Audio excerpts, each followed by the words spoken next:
Jacó era o mais velho. Hoje a gente sabe que o primogênito não é o primeiro a sair. O primeiro a sair foi gerado logo a seguir, mas o primogênito é o que sai depois. E aí, Deus levou a sério a sedução e o fato de Esaú ter se entregue àquela sedução. Aí vai mais adiante, na hora que o pai de ambos está morrendo, Isaac, não enxergava, a mãe Rebeca chamou o filho. Olha só, vê se isso é coisa para a gente fazer com filho, com 2 filhos gêmeos. Ela chamou o preferido, falou: ó, teu pai está morrendo, ele não enxerga nada. Ela sabia do trato. Ela queria que Jacó, o filhinho dela, fosse o cara. E aí ela disse: pega aqui uma roupa do teu irmão ou essa pele de cordeiro, leva uma roupa com o cheiro dele e te cobre com essa pele de cordeiro, e o teu pai não vai enxergar. Ele vai sentir o cheiro do teu irmão na roupa, e quando ele passar a mão, ele vai tocar o couro do cabrito e ele vai pensar que é o teu irmão e vai abençoar-te como se tu fosses Esaú. Olha só a trama. A mãe e ele nessa trama. E uma trama mágica, porque, segundo eles, mesmo que tudo fosse uma mentira, se o pai desse aquela bênção seria dada. E o pai deu, enganadamente. Quando veio Esaú do campo, correu para abraçar o pai, amigo do pai. Aí disse: ô pai, me abençoa com a tua bênção, porque eu sei que tu estás partindo. Aí o pai pegou nele, falou: você é Esaú? Aí ele disse: sou eu, meu pai, sou eu. E ele disse: eu não posso mais, porque a bênção que era tua, eu dei para o teu irmão. Ele me enganou. Eu pensei que eras tu. Aí você imagina o ódio que se conflagrou entre os 2 irmãos e como aquela família se dividiu. E Jacó fugiu por muitos anos, com medo de ser assassinado pelo seu irmão. Peregrinou por terra estranha, até que chegou na casa de pessoas da sua parentela, da parentela da sua mãe, Rebeca. Chegou à casa de Labão e ficou por lá, até que se apaixonou por uma das mulheres, das filhas de Labão, por Raquel. Ficou doido por ela. Pediu em casamento. E aí veio a noite do casamento e as coisas não eram com luz elétrica, era lamparina, fogueira, sombra, véus e véus e véus. E aí, na hora da cerimônia simples, que era tudo ali em família, segundo o rito da cultura e da tribo deles, não era como numa sinagoga. Isso aí foi lá atrás, não tinha nada disso, era tudo muito simples. Pareceria mais uma solenidade indígena, ou de árabes e seres do deserto, beduínos, longe de tudo. Podia até parecer mais com os tuareg, de uma outra tonalidade de pele, mas houve a cerimônia. E quando Jacó levou a Raquel para a tenda para mandar ver gostosamente, e que ele olhou, não era a Raquel, era a irmã dela mais velha, Lia, que tinha um problema nos olhos. E o Jacó foi lá fora e falou para o sogro: cara, você me deu a Lia. Eu peguei ela a noite toda na escuridão, quase tudo é igual. Peguei a noite toda. Quando o dia nasceu, que eu olhei para ela, ela não era minha mulher. Aqui eu te pedi, aqui eu amo. Ele disse: tá bom, tu vais trabalhar para mim mais 7 anos para poderes pegar a Raquel. E o Jacó amava tanto e desejava tanto Raquel que ele trabalhou mais 7 anos. Pela Lia, ele trabalhou 7, pensando que era Raquel. E agora, mais 7, 14 anos para ter a Raquel. E aí foi um repastelamento. Mas o que aconteceu é que começaram a ter problemas para lá e para cá, divisão de propriedade, sogro e genro. Onde Jacó botava a mão, as coisas aumentavam, o sogro ficava com ciúme. Ficou tão ruim a situação. Era na casa de Labão e foi uma lambança tão horrorosa que Jacó disse: eu vou embora. E pegou as 2 mulheres, os seus filhos, as suas concubinas, as mulheres parideiras, com quem ele dormia também para fazer filhos, para aumentar o seu clã, o seu lado, e porque era do aumento das famílias que as estruturas tribais se fortaleciam, os clãs. Então tinha que ter muito filho, e uma mulher só, ou 2 ou 3 ou 4 não davam conta, e tinha que ter, portanto, muita concubina, porque a proteção, como diz o livro de Salmos, a flecha dos pais eram os filhos. E diz: bendito o homem que enche a sua aljava de muitas flechas. Quanto mais filho, flecha, mais defesa. O filho era tudo. O filho era o INSS, o filho era o seguro de saúde, o filho era o exército, o filho era a segurança. Tudo eram os filhos, especialmente os homens, e as mulheres era a contrapartida, para dar o necessário para esses filhos guerreiros ou vigilantes ou preparados para qualquer coisa. Era assim que se desenvolvia, não era nada como você sonha. Mas, depois disso tudo, Jacó, angustiado, resolve voltar para a casa do seu pai. Mas ele tinha que atravessar o seu irmão, encontrar com o seu irmão. Seu irmão iria saber.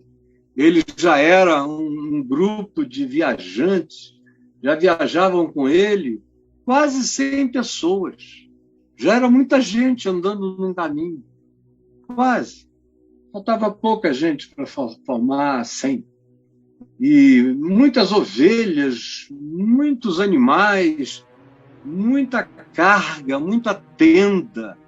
Era um movimento pelo deserto. E Esaú saberia.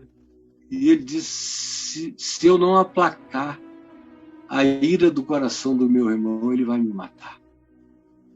E aí, nessa agonia, ele fez a família passar o val de Jaboque, ficou do lado de cá, em angústia. E se diz em Gênesis 32, você já viu aí, que ele lutou contra um anjo do Senhor. Anjo significa mensageiro, e não era contra o anjo. Senão era tipo, lutou contra o Cristo de Deus. Não, ele lutou contra um ente, uma criatura, um mensageiro divino, que quase não falou nada. Fizeste-o, no entanto, por um pouco menor do que os anjos. E o fato é que Jacó saiu no braço com o anjo. O anjo lutando, ele não sabia nem o que era. Quem era aquele vagabundo da noite? Você pensa que era um anjo assim resplandecente? Era como brigar contra uma sombra densa. Era como brigar contra um vulto inatravessável. Era uma expressão, era quase como brigar com uma projeção concreta. Era como brigar contra si mesmo. Tanto é que essa é uma luta que dura a noite toda. Diz que o dia estava começando a querer botar luzes para fora, quando a luta acabou. Quando o anjo, não podendo com Jacó, tocou-lhe na articulação da coxa. Aqui, na coxa. E aí ele sentiu na mesma hora o nervo da articulação, aquela dor e o repuxo na perna. O anjo teve que feri-lo.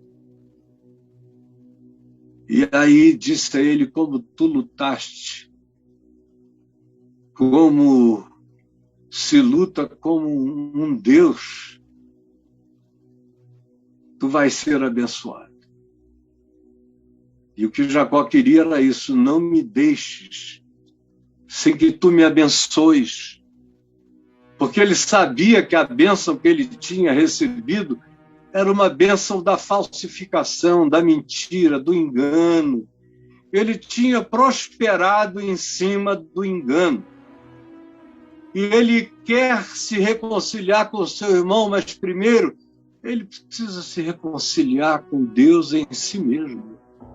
Era uma luta contra ele mesmo, era uma luta contra a projeção de si mesmo, e era uma luta contra o seu equivalente celestial, esses anjos que veem a nossa face de dia e de noite.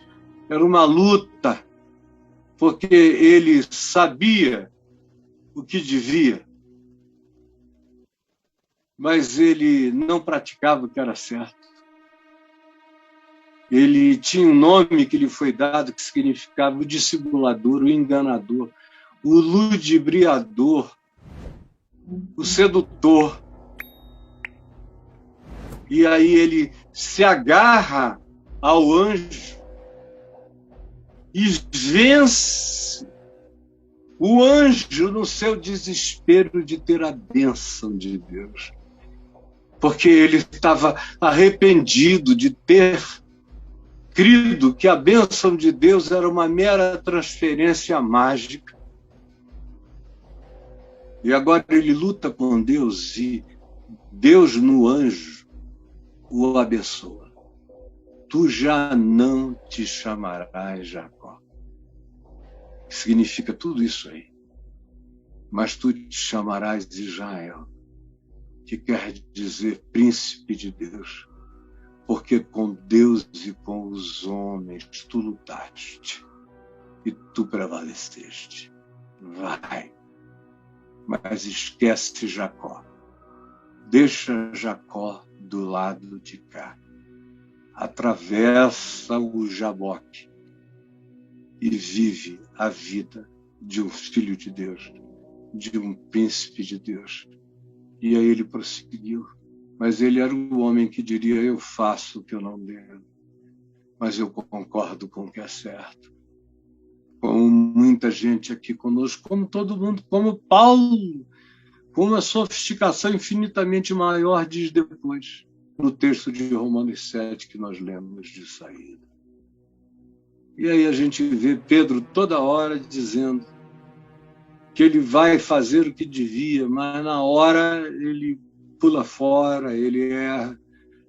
Meu Deus, não precisa fazer nenhuma viagem bíblico-neotestamentária. Meu Deus, eu sei o que é certo há muitos anos. Mas assim mesmo, no auge do meu vigor físico, mental, ministerial, na minha maior pujança humana, orgânica, e de força, e de inteligência, de memória, com relacionamentos que iam até a Casa Branca com uma facilidade brutal. Entre mim e qualquer presidente americano, eu só tinha uma pessoa para ligar, para chegar nele. Um grande amigo de todos eles, que era meu amigo e que me botava lá. Ou se eu não quisesse abusar, eu tinha 3 outras alternativas, inclusive o capelão. Então, a vida estava no auge. Eu sabia o que eu devia e eu fazia o que eu devia fazer com muita alegria no coração. Até que eu cresci tanto que tropecei em mim mesmo. E mesmo concordando com o que é certo, eu fiz o que eu não deveria. A carne, o mamífero, o macho alfa, o leão do grupo, o bicho, a sucuri gigante que queria se dar privilégios especiais. E aí fez o que não devia, mesmo concordando com o que é certo. E você quer saber as consequências? Ninguém soube em volta de mim, porque eu não falo. Se eu não quiser, eu morro calado. Mas eu quase morri. Eu fui assolado por uma síndrome do pânico violenta. Parecia que eu ia ser sugado até pelo ralo do meu banheiro. Foi me dando angústia de culpa indizível. Aí, logo depois, eu fui a Israel com um grupo lindo de pessoas, todas minhas amigas, amadas, muita gente. E eu fiz a viagem a Israel mais infernal da minha vida. Eu cheguei na Galileia com tanta angústia que parecia que tinha alguém dando um mata-leão aqui em mim, com uma força tão violenta. O cara entrava e vapt-vupt.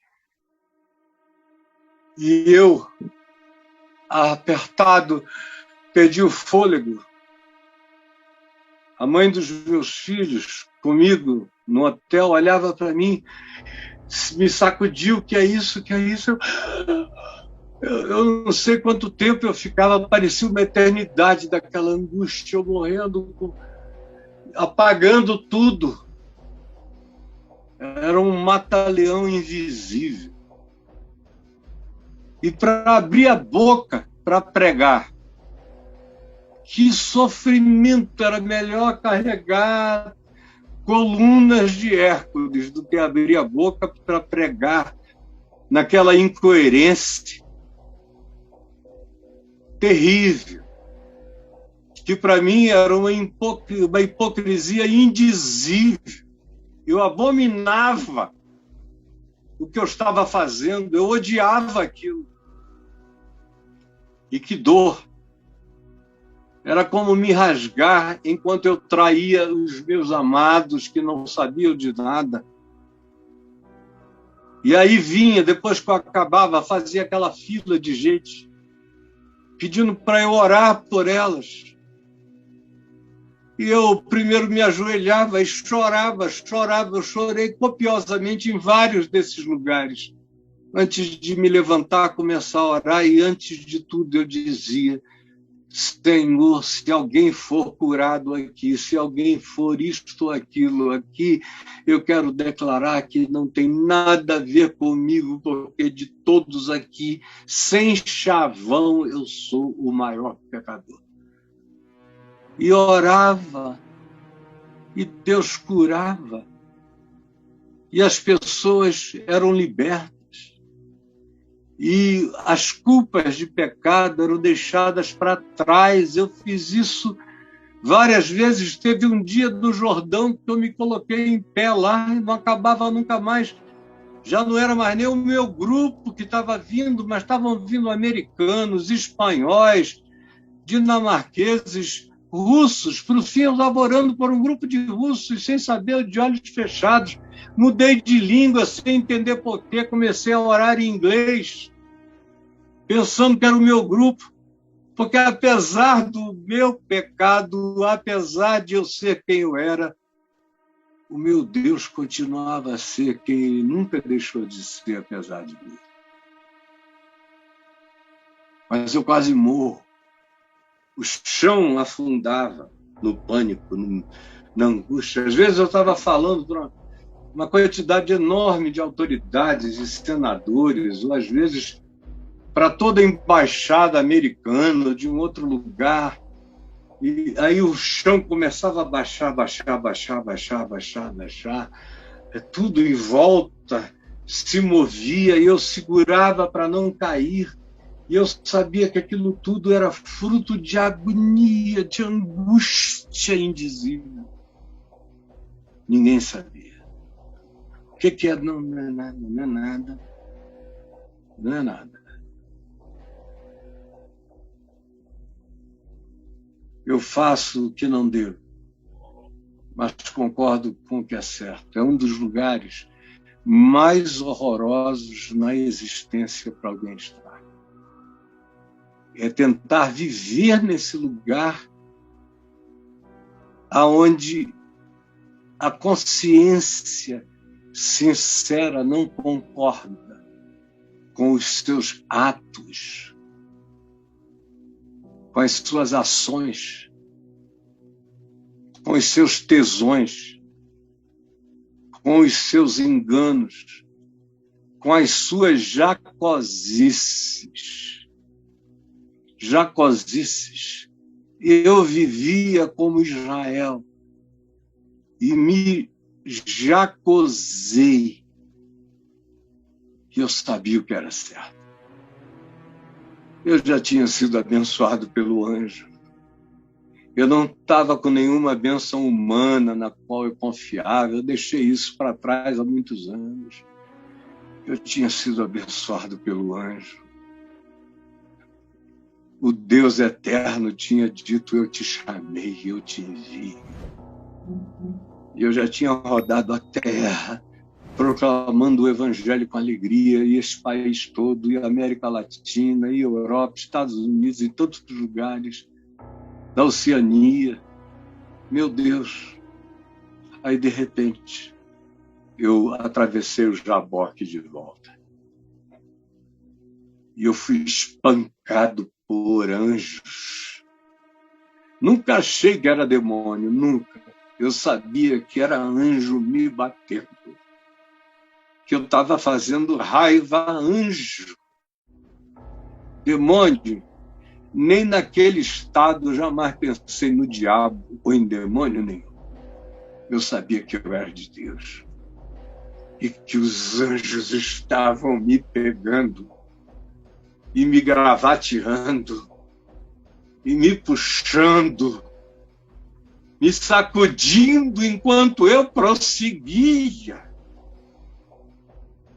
concordando com a verdade e praticando o engano, com a alma morrendo, secando, apanhando do amor de Deus, sendo navalhado pela graça divina. Até que o coração começou lentamente, não foi súbito. Não foi súbito. Depois que você conhece e é lavado pelo Espírito Santo, você é abençoado por Deus em Cristo, pelo anjo do Senhor, e atravessa para viver na paz e volta. Não na consciência, porque não dá mais para mudar o entendimento, mas volta na prática. Meu Deus, deixa eu te dizer uma coisa: morrer é tranquilo. Qualquer outra dor é tranquilo. Eu quase morro de culpa, de agonia. Eu tentava fugir. Eu tentei como eu pude, mais ou menos durante um ano. E aí eu saí daquele relacionamento e falei: não, eu não posso ser assim, não dá para eu não conseguir ser de outro modo, nunca mais. Eu tentei um ano. Eu não conseguia. Eu era espancado pelo amor de Deus o dia inteiro. E aí eu fui me rendendo, crescendo. Coisas que eu conhecia e que eu tinha ensinado a milhões de pessoas, eu agora sabia em mim. Não eram mais lições do Evangelho, eram experiências do Evangelho em mim. Eu fui ficando com o Evangelho orgânico aplicado ao meu ser. Mas é possível reconhecer quando o véu foi rasgado. E tudo isso foi vivido sem diabo, sem demônio, apanhando de anjo e sofrendo os dilúvios do amor de Deus me transformando. E eu hoje agradeço, porque cada dia mais eu consigo fazer só o que eu devo, enquanto eu concordo e digo amém para tudo que é certo. Esse não é um lugar onde a gente tenha que viver e desse lugar não possa sair. Não. Esse é um lugar onde a gente nasce, mas não é o lugar onde a gente tem que morrer. Esse desconforto entre a besta e o anjo em nós é um lugar onde a gente nasce, mas não é um lugar bom para a gente morrer. É preciso resolver isso enquanto a gente está no caminho de Jesus. Como Jacó, que seguiu dali, foi ao encontro do seu irmão, e o encontro dele com o irmão foi uma coisa de uma beleza extraordinária. Diz aqui no final do livro de Gênesis, uma das poesias mais bonitas do Velho Testamento é esse encontro de Jacó com o seu irmão Esaú, quando ele vem pelo caminho e querendo buscar e encontrar a misericórdia do seu irmão, e ele se joga, orou a Deus, pediu a Deus dos seus pais, embora ele não fosse digno de todas as misericórdias e de toda a fidelidade, que o Senhor o livrasse das mãos do seu irmão Esaú, a quem ele tinha traído. E ele clama, e ele pede até que ele encontra de fato o seu irmão, e é depois que ele tem esse encontro com o seu irmão é que ele atravessa o val de Jaboque. Ele está com essa angústia do irmão, de Esaú, angústia, ele atravessa o val de Jaboque, luta com o anjo e encontra o seu irmão com medo, com pânico, com um pavor horroroso de que Esaú, que tinha muito mais força, que era muito mais poderoso, viesse e o matasse. Mas, de fato, o que Esaú disse é de uma beleza enorme.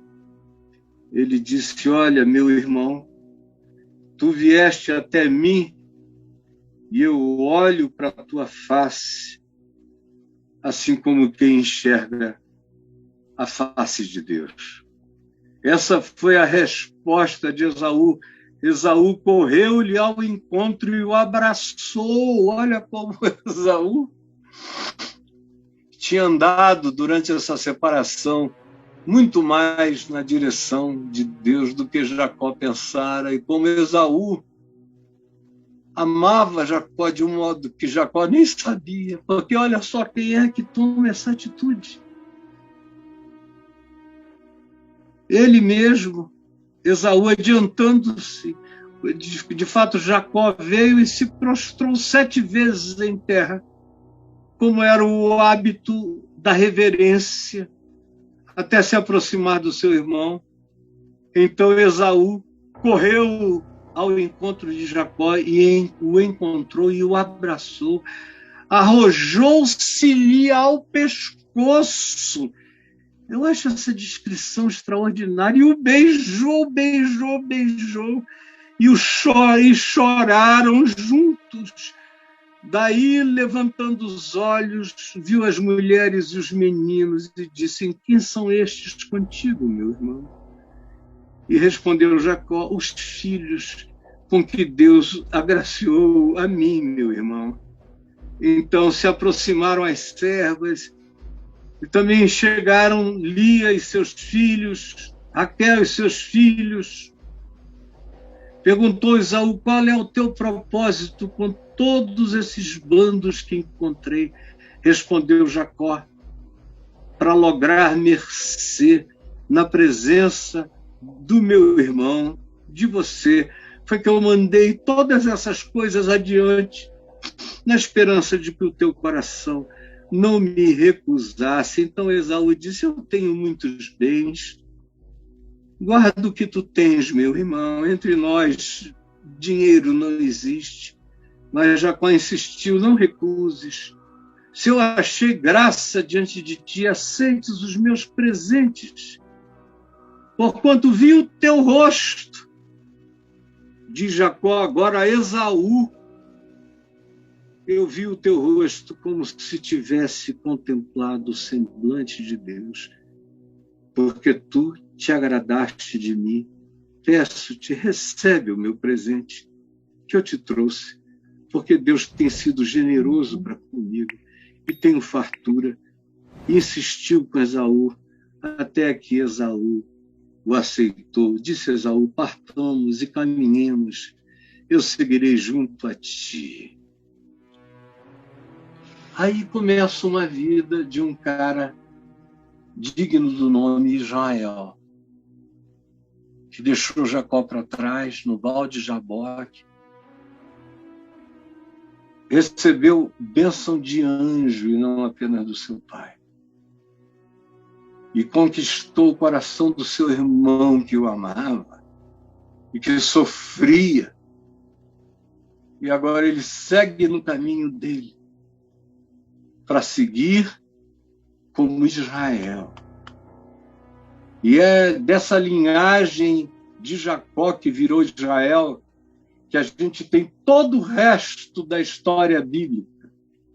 Todo o resto. E de Esaú nós temos todo o resto da história dos árabes, dos povos do deserto, até o dia de hoje, naquela mesma região do Oriente Médio. Todos descendentes de Esaú.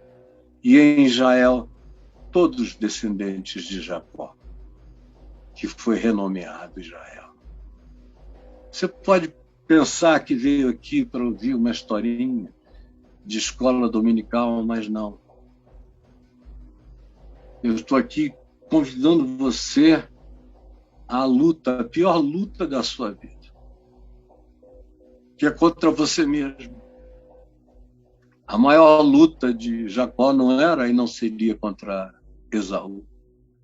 Era contra o anjo, contra a sombra densa, contra a fantasmagoria empedrada de poder e de energia, contra a projeção da sua sombra zangada contra ele. É luta com anjos, luta. Eu conheço esse lugar e eu sei que nele não dá para viver. Consegue viver nele quem nunca conheceu a Deus. Mas quem conheceu a Deus não consegue viver nesse lugar. Os anjos ficam com raiva da gente. E o ribeiro de Jaboque fica mais largo do que o Oceano Atlântico. E o pânico de como os irmãos vão nos receber é um outro horror, terror adiante de nós. Mas se você perseverar e disser: eu quero me vencer. Eu quero me vencer.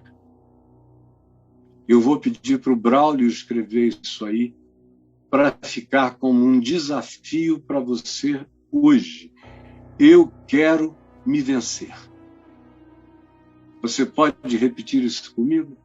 Todo mundo que estiver repetindo isso comigo, por favor, bote uma mão, um coração, alguma coisa para o alto aqui e diga: eu quero me vencer.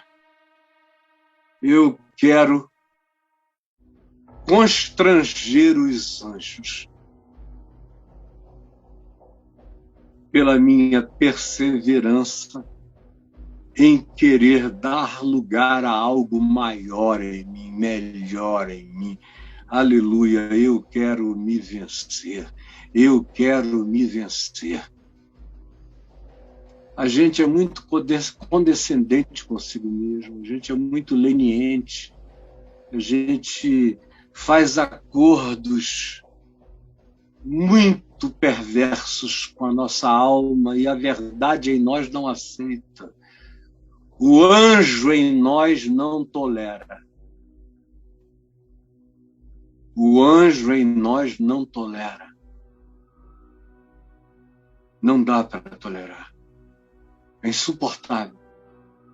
Eu digo a você o seguinte: se eu tivesse prosseguido naquele caminho, eu teria desenvolvido um câncer e já estaria morto, ou eventualmente a agonia seria tão grande que eu não estivesse mais vivo pelas minhas próprias mãos, de tanto desespero de não aguentar o espancamento do Espírito Santo, dos anjos e do meu pai e do meu irmão mais velho.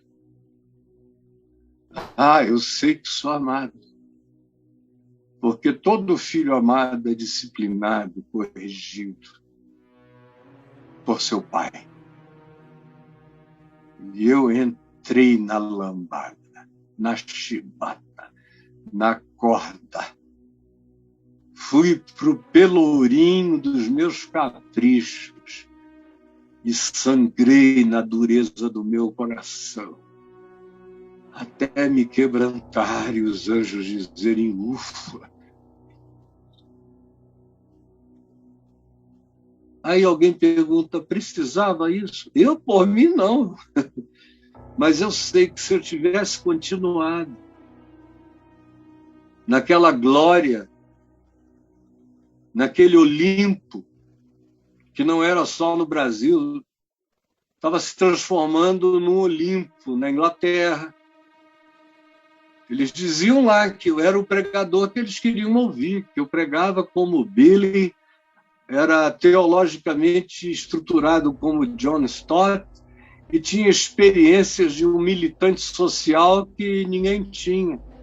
E era teológico e filosófico, eles adoravam, na Inglaterra, na Alemanha, nos países nórdicos, em Portugal, nos Estados Unidos, na Austrália, em todos os lugares onde eu ia.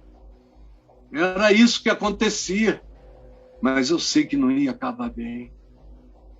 Eu tinha que me arrebentar para sair esse homem espancado pelos céus, e cheio de alegria, da obediência pura e simples ao Evangelho, e sem receio de ninguém, nem de Labão para trás, nem de Esaú adiante, nem de ninguém em lugar nenhum, lutando com anjos, vencendo para ser abençoado. Se eu te cansei, ó anjo, não me deixa se tu não me abençoares. Eu vou me agarrar a ti até a morte, mas não vai. Eu não vou seguir sem essa graça, jamais. Embora eu me saiba pertencente a ela, eu quero viver dela. Eu quero me vencer, em nome de Jesus. Senhor, que a tua palavra simples qualquer criança entende. Mexa, provoque, esbofeteie, sacuda, estremeça, dê mata-leão, tire o fôlego daqueles que lutam contra o amor que já conhecem. É o que eu te imploro que tu faças hoje, que tu faças agora. Em nome de Jesus. Amém e amém.